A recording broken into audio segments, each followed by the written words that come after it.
YouTube, welcome back to my channel. This is Canadian Retro. I've got another pickups video for you here. There's a few things that are kind of cool in here, but nothing too major. I was able to go out to a couple of garage sales. Actually, one of them was like this gigantic community sale, but it really wasn't that fruitful, unfortunately. But that's the way it goes sometimes. People should know that. And I'm always honest with these kind of things. I mean, you know, there's YouTubers out there that show you their great, awesome hauls that they get going out to these things, but I have a tendency just to show you everything, and I want you to let you know that if you're thinking of collecting and stuff like that, it's not always the epic scores that you always see online. So here we go. The first thing I'll show you here is actually not a game. It's an interesting thing that I want to do a review on in the summertime, so I thought I would pick it up as a third-party controller for the original PlayStation system. So there should be two controllers in here, and there's like a connector here that connects to your system or whatever, and should let you play with like infrared style kind of thing, which is line of sight obviously, so that's going to be a problem, but line of sight with your machine, and you can be, you know, it says here that you can be 30 feet away from it. I highly doubt that. We'll have to see though. These might be cool. Unfortunately, they're not they don't have like the dual analog sticks or anything like that in them. But I'm gonna do a review of these in the summer, so I thought I would pick this up. It says $8 on it. I actually paid $4 because it was half price on electronics that day. At the same time, I also bought something which I always like to pick up. These are extension cables for video game systems. This one's actually kind of cool because it's for your controllers. You can hook up either GameCube, original Xbox, PlayStation 2, or PlayStation 1 controllers to this, and it's an extension cable. So it's all sealed and everything like that, brand new. This is Dream Gear is the company that made this one, and I paid $3 for that because it was half price on electronics that day as well. Along the same lines, I also picked up a multi-tap. I don't really know why I bothered to pick this up. I already have one. And this one here is a third-party one, also made by, let's see here, it's called Dream Gear. Yeah, it's Dream Gear as well. Just a different kind of packaging or whatever. But this one here is either for PS1 or PS2. Pretty cool. Anyways, so you know, it has the memory card slots and everything like that. And it's totally sealed, so I paid $5 for this again because it was half price day at the Goodwill for electronics. So those things I had actually seen earlier on the week. I probably saw them for like about a week straight. Nobody really bought them. I'm pretty sure that most of that doesn't have a whole lot of value. It's just more useful kind of things like those extension cables, and like I said, I wanted to review those controllers and stuff like that. At the same time, I was walking into the Goodwill, and a subscriber of mine actually keyed me into a couple of games that he had sort of put in a special place just for me kind of thing. He said he was going to text me about it, and I just happened to walk in the door as he was walking out, so he showed me where he had put them. The first one here is Skylanders Spyro Adventure. Paid $5 for that, and this one here is complete, so kind of cool. Disc is a little bit scuffed up and stuff like that, but it's not too bad, and I'm sure it'll work and things like that. And being a Skylanders fanatic, I like to, you know, at least have the game or whatever in my collection, even though I have the other ones for like Xbox and things like that. The next one's really cool because I didn't have this in my collection yet, which is really sweet, and it's Mario Strikers Charged. And again, this one was $5, but unfortunately it has no manual, which is not that big of a deal, really. Pretty cool game. It's just really dusty and stuff, but that's not scratches, it's just really dusty, but I'll be able to clean that up, and that's pretty cool right there. Nice to find Mario game. This is the Nintendo Selects type version, so you know, with collectors it's kind of an iffy subject, but that's that. And then I walked into a pawn shop, because the thrift shops, that's basically all I found. That was at one shop, and the other ones had nothing at them for me.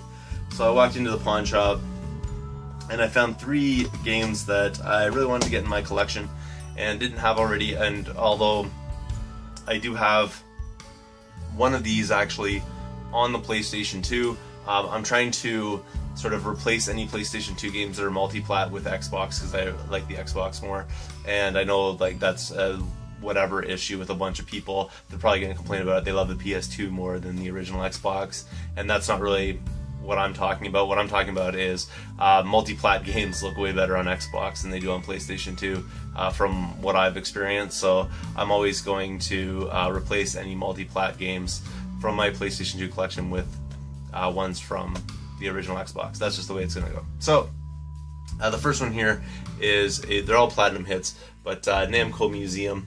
So that's pretty cool there. Obviously, being into the retro stuff, that's pretty neat all around. Dig Dug and Pole Position, things like that, really sweet. Another one here is Sonic Mega Collection Plus, and I thought I had this on the PlayStation 2, but I don't see it in my stack, which is kind of interesting. But now I have it on the Xbox, so that's really sweet. And for all these games, I paid $3 each, and this one here is in great shape, as well as that other one. They're all really excellent. It must have came from the same person's collection, because here's the other one that I didn't really show before. It's in pretty awesome shape right there. And then the game that I'm actually replacing from my PlayStation 2 collection is this version right here of Pac-Man World 2. This is on the Xbox, obviously, and of course it's platinum hits. But $3, can't beat that. Perfect disc and manuals in there and everything like that, so that's pretty sweet all around.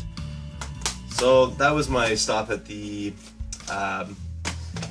pawn shop. Pretty good deals, I think, right there, considering the fact that most of their things are, fairly market value and stuff like that, and I think those were just a little bit undervalued, so I decided to pick them up. And obviously at thrift store prices, I don't even find games usually for $3 unless it's half price day at a thrift shop, so thought I would grab those guys there.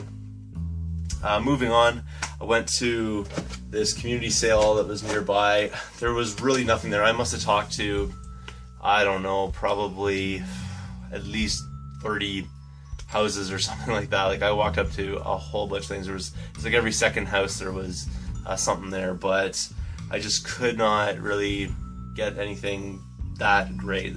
This all came from one lady. They were $1 a piece each game, so here we go. I'll get into it. Nothing really stellar here, but to start off with, there is Madden 2005 for the GameCube. For $1, I figured, this case is in pretty good shape. I can do a case upgrade on other ones. I'm not really into like Madden games and stuff like that. This one here is a little more valuable. Madden 07 for the GameCube. And again, beautiful case, and the manual is in here. It's just behind the precautionary booklet.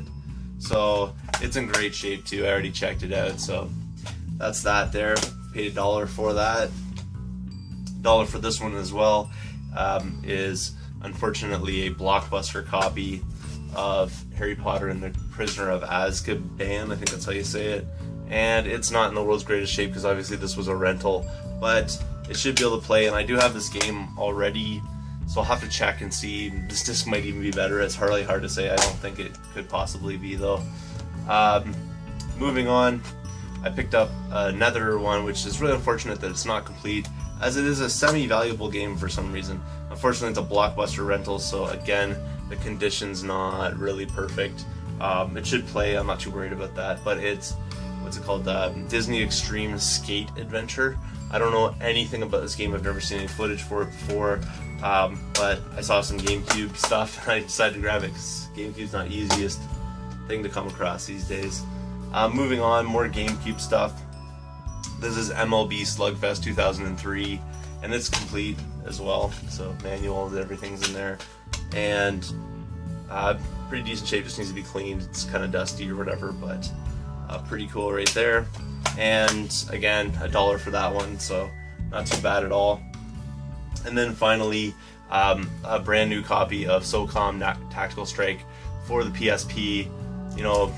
It's not exactly a game I was really looking for or anything like that. I'm not totally certain. I may already have this, but even still, for a sealed PSP game for $1, I wasn't going to turn that one down either.